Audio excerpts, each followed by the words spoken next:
Tilaknagar Balvidya Mandir standard first subject mathematics topic identifying shapes. मुलांनो, आपण मागच्या व्हिडिओमध्ये इन आउट हा टॉपिक शिकलो। Today we are going to learn identifying shapes.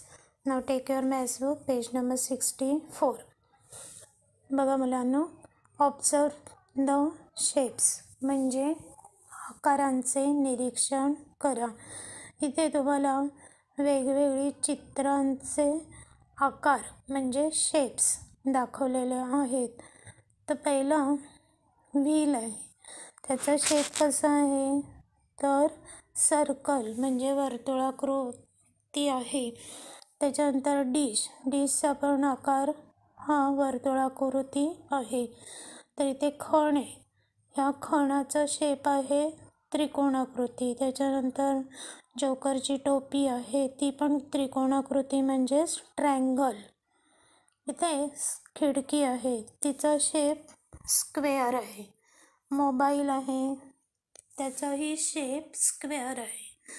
तर हँगर आहे, हा हँगर पण ट्रायंगलचा शेप्स दिला आहे। आणि एक तुम्हाला डायरी दाखवलेली आहे, ती पण स्क्वेअर आहे। तर अशा म्हणजे स्क्वेअर, ट्रायंगल आणि सर्कल अशा चित्रामध्ये आपल्याला वस्तू शोधून काढायचे आहेत आणि त्या किती आहेत ते त्या बॉक्समध्ये लिहायचे आहेत।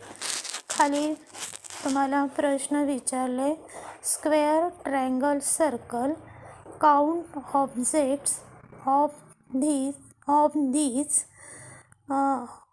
shapes and write their numbers।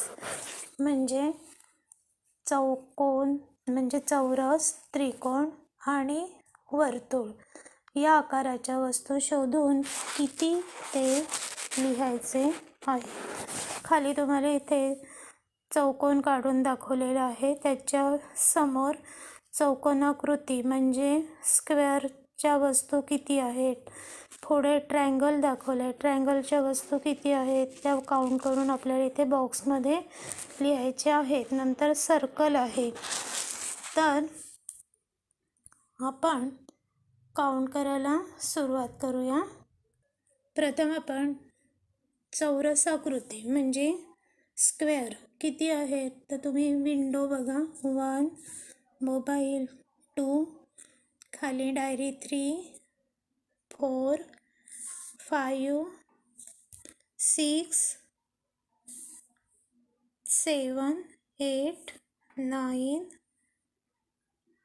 10, 11 किती वस्तू आहेत 11 म्हणजे स्क्वेअरच्या पुढे आपल्याला 11 लिहायचे आहेत।